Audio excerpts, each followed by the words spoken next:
Estamos de volta e nosso assunto hoje, cirurgias bariátricas. Nós estamos com o Dr. Kaiser Júnior, que é cirurgião, e nós vamos conversar um pouquinho a respeito de como essas cirurgias acontecem. Hoje no Brasil existem 3.073.000 obesos mórbidos. E isso é assunto do ponto de vista de hoje.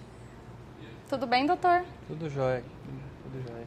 Doutor, a gente sabe que existem vários tipos de cirurgia, né, para obesidade. Eu queria entender um pouquinho quais são os tipos e de que jeito é feita essa avaliação para a escolha do procedimento. Certo. Hoje em dia, existem 3 grandes grupos de cirurgia. O primeiro grupo é onde a pessoa emagrece porque come uma quantidade menor de comida. Então, são as cirurgias chamadas como cirurgias restritivas. O segundo grupo é o grupo de cirurgia onde a pessoa emagrece porque absorve menos o que está comendo. Então, a pessoa come uma quantidade menor de comida e come a quantidade normal de comida e absorve menos o que a pessoa está comendo. São as cirurgias desabsortivas.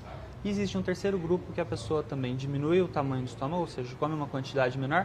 E, além disso, diminui também a absorção da comida, que são as cirurgias mistas. Ela é um pouquinho de cada uma das outras duas. E como são realizadas essas avaliações? De que jeito o paciente sabe qual é o procedimento melhor para a situação dele? Normalmente, no consultório, a gente tem um questionário onde a gente avalia o perfil nutricional da pessoa. Nós vamos avaliar também as comorbidades, ou seja, as doenças associadas à obesidade, se a pessoa tem pressão alta, se a pessoa tem diabetes, se a pessoa tem colesterol, artropatias, porque dependendo de todas essas respostas, a gente vai estar explicando qual das cirurgias a gente vai estar indicando para a pessoa e o porquê, baseado nas perguntas, ou seja, tem cirurgias onde a pessoa corrige não só o peso, mas também corrige o diabetes, corrige a pressão. A ideia é fazer com que as pessoas já saiam do hospital, a grande maioria já sai do hospital sem nenhum remédio. Então, a gente indica mais um tipo de cirurgia quando a pessoa tem uma determinada doença ou um determinado problema, como um refluxo, por exemplo, também. Quando a pessoa tem refluxo, só tem um tipo de cirurgia que é o mais indicado para corrigir não só a obesidade, pressão, diabetes, colesterol e também problema de refluxo. Então, isso tudo vai depender de cada caso. Tá. Para as pessoas lá de casa, eu acho que é legal a gente falar assim, que existe uma implicação emocional e psicológica com relação à cirurgia, né? Eu sei que a obesidade ela é multifatorial. Exato. Tem questões genéticas, ambientais, psicológicas, né? Então, tudo isso faz diferença para que esse procedimento ocorra com sucesso. Com quanto tempo o senhor acha que é necessário que o paciente procure o psicólogo? Porque muitas vezes a gente tem uma questão com a psicologia que é assim, o paciente que é obeso, ele não vem para terapia porque ele precisa da terapia, ele está vindo porque ele precisa de uma avaliação para que ele passe por esse procedimento. Exato. Então ele não aceita que ele precisa daquilo e que aquilo vai fazer diferença. Como que o senhor vê essa questão, né, de qual é o papel do psicólogo junto da equipe médica? Qual que é a diferença que o senhor sente com relação às pessoas que passaram por esse apoio psicológico? Normalmente isso daí é muito importante antes da cirurgia. A pessoa que vem no consultório com interesse de fazer a cirurgia, normalmente a gente tem uma psicóloga no consultório que faz tipo como se fosse uma triagem. Ela vai conversar, ela faz 1 ou 2 ou 3 sessões, dependendo da necessidade, para conversar, para ver com a pessoa se está tudo bem, se está esclarecido, se entende o procedimento. Se ela achar necessário, ela vai pedir que a pessoa faça uma complementação, ou seja, faça uma terapia, trabalhar essa questão emocional. E depois volte com ela para uma nova avaliação. E aí isso tudo é realizado antes dessa cirurgia, né? Isso. Para que as pessoas entendam qual é a relação delas com a comida, né? Que lugar que que a comida ocupa na vida delas antes mesmo do procedimento. Nós temos uma sequência no consultório que depois que o paciente passa comigo, ele vai para a minha secretária para ela fazer o agendamento, para agendar com a nossa equipe multidisciplinar. Então ele vai passar com todo mundo no consultório. O primeiro profissional que ele passa depois que ele passa comigo é com a psicóloga.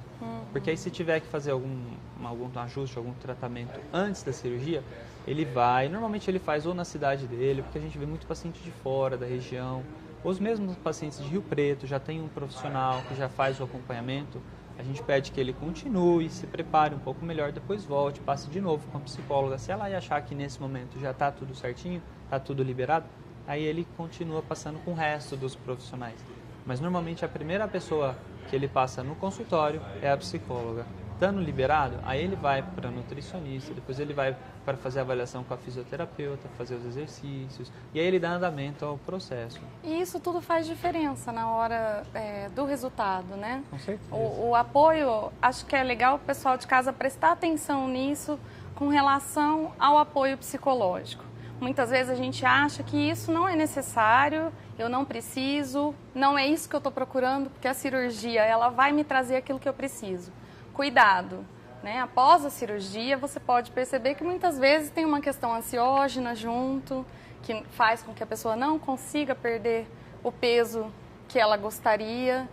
Tem as questões relacionadas ao alcoolismo também, né? Que a gente precisa prestar atenção com relação à cirurgia. Existe uma relação muito complicada, né? Quando a pessoa já tem uma tendência ao alcoolismo. Exato. O que a gente observa bastante em relação a esse pós-operatório a gente fica mais preocupado com as pessoas que não fazem esse pós-operatório. Porque os problemas dessa cirurgia acontecem com as pessoas que fazem a cirurgia e acham que o procedimento em si ele vai resolver todos os problemas, e não é bem assim. A cirurgia vai ajudar, só que ele tem que continuar acompanhando com a equipe multidisciplinar que está envolvida nesse processo. Então, ele volta no consultório, depois da cirurgia ele continua passando, ele passa de novo com a psicóloga, ele volta com o nutricionista mais algumas vezes, até ele voltar a uma alimentação normal, ele volta com a fisioterapeuta, ou seja, a gente tem que priorizar esse problema, porque se a pessoa faz a cirurgia e depois não volta mais a uma equipe, não faz um acompanhamento, aí a pessoa vai começar a se alimentar por conta própria do jeito que acha que ele deve fazer. Do jeito que estava acostumado a fazer antes, sem orientação, ele come, às vezes come um pedaço de carne, passa mal e vomita. Pronto, eu acho que isso é uma coisa que, assim, para as pessoas prestarem atenção em como se escolher esse cirurgião, né? Para que elas façam uma escolha já voltado para a questão de ter um acompanhamento de outros isso é importante, profissionais junto, né? É importante a gente levar a questão multifatorial também com relação a... Porque se a pessoa não fizer a coisa certa, vomitar, ela vai começar a se alimentar errado. E o que desce fácil nessa cirurgia são as bebidas calóricas, né? É a bebida alcoólica, o doce de leite, massa. O leite condensado, né? Tudo o que desce fácil e que não tem proteína nenhuma. Então a pessoa pode ter problemas de ganho de peso, então, pode ter problemas de anemia. Existe o risco de que elas ganhem esse peso. Se não fizer o acompanhamento pós-operatório, não fizer a alimentação certinha, porque depois de 1 mês, 2 meses, 3 meses, a pessoa já vai estar comendo de tudo. E aí a gente libera, fala, bom, agora tudo bem, você já está se alimentando normal.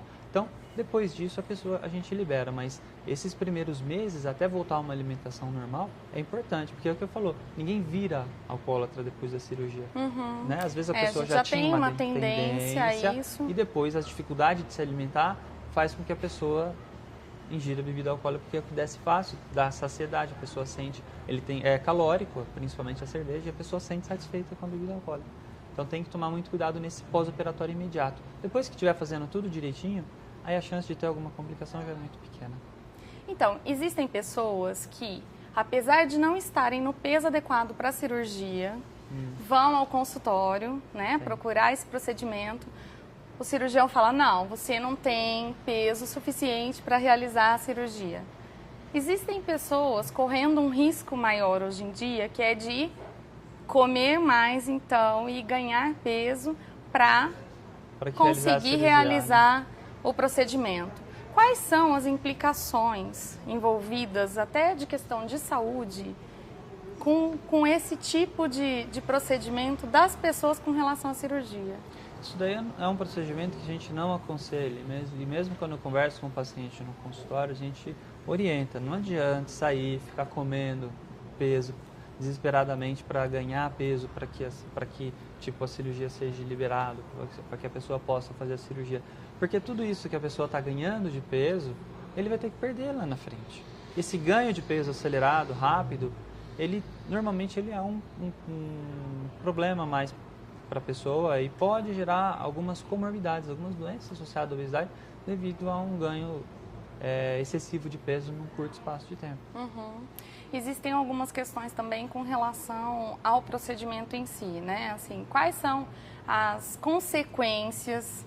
Porque as pessoas acabam pensando assim, a cirurgia me faz ficar magro, vai me trazer o resultado esperado, então eu não preciso me preocupar com relação àquilo que vai acontecer depois. Né? Quais são as implicações dessa cirurgia? O que a pessoa lá de casa precisa pensar antes de realizar a cirurgia, né? Para que ela tenha consciência do que ela vai passar depois, porque muitas coisas sérias, né, no pós-operatório podem acontecer tanto na cirurgia, né? Ela é uma cirurgia de risco. Normalmente, esse pré-operatório que a gente faz com a equipe multidisciplinar também serve para que esses riscos durante o procedimento cirúrgico fiquem em torno de 0,2%.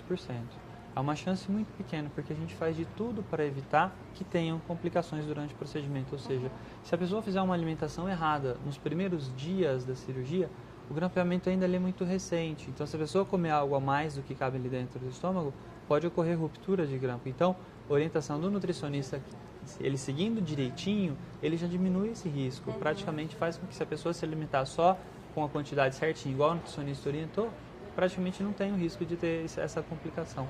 Outra complicação é problemas de embolia, né? Esse problema pode acontecer em qualquer fase. A pessoa está dentro de um avião viajando, tem um problema de embolia num carro, na estrada. E numa cirurgia pode ter. Então a gente usa de mecanismos para evitar esse tipo de complicação também. Durante a cirurgia tem uma bota que massageia a perna a cirurgia inteira para evitar embolia. A gente usa meias elásticas, a gente usa injeções para evitar a trombose. Então, o preparo do paciente no pré-operatório é de fundamental importância para que evite complicações tanto no momento da cirurgia quanto no pós-operatório. Porque um mês depois da cirurgia, aquele processo de cicatrização já acabou, a ruptura de grampo já não existe. Se ele comer a mais, o que vai acontecer? Já é outra complicação, é o vômito. Ou seja, então, dependendo da fase que ele está, existe uma complicação que pode estar acontecendo nesse momento.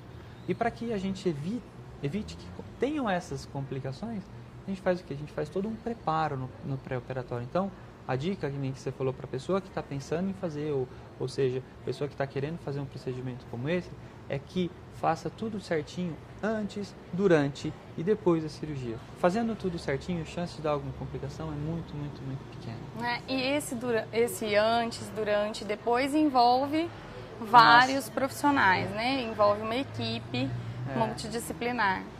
Nós temos uma nutricionista no consultório que faz todo o apoio antes, durante e depois. Os pacientes normalmente eles têm o meu celular, eles têm o celular do nutricionista, eles têm o celular do psicólogo, eles têm um telefone de urgência da clínica, ou seja, se ele tiver algum problema, alguma dúvida, ele não vai ficar desamparado. Então é importante também passar com a fisioterapia. Ele recebe um aparelho que tem algumas bolinhas, onde ele vai estar exercitando em casa, fazendo um preparo do pulmão, para que oxigene melhor durante a cirurgia, ele se recupere mais rápido, saia mais rápido no pós-operatório. Ele passa também com a psicóloga aqui, que nem nós já conversamos, ela vai estar fazendo uma triagem. Se ele tiver algum problema, alguma coisa, ela orienta que ele volte, continue a terapia, faça mais um pouco e depois volte para o procedimento, né? E antes mesmo da cirurgia, a gente no consultório, a gente tem também a cozinha experimental. Então tem um dia que os nutricionistas vão estar lá no consultório, eles cozinham, a gente tem uma cozinha preparada para isso, os pacientes ficam em volta e vejam como é que deve ser feita a alimentação, o preparo do alimento, a consistência. Uma questão de educação alimentar mesmo, né? Exatamente, eles orientam até inclusive como é que faz para que não percam, na hora de preparar a comida, você não perca a vitamina. Então, muita coisa até eu aprendi que é interessante. Tipo, se você descasca uma cenoura, você lava a cenoura antes de colocar na panela, você está jogando todas as vitaminas fora. Você tem que colocar ela direto depois de descascar. Ou seja, eles dão várias dicas para que você tenha A gente tem um monte de assunto, né, com relação a isso. Acho que a gente pôde esclarecer um pouquinho só dessa questão. Obrigada pela presença, doutor. No próximo bloco, nós estaremos com a nutricionista Karen Falco para explicar um pouquinho para a gente como fica a questão alimentar. Até já!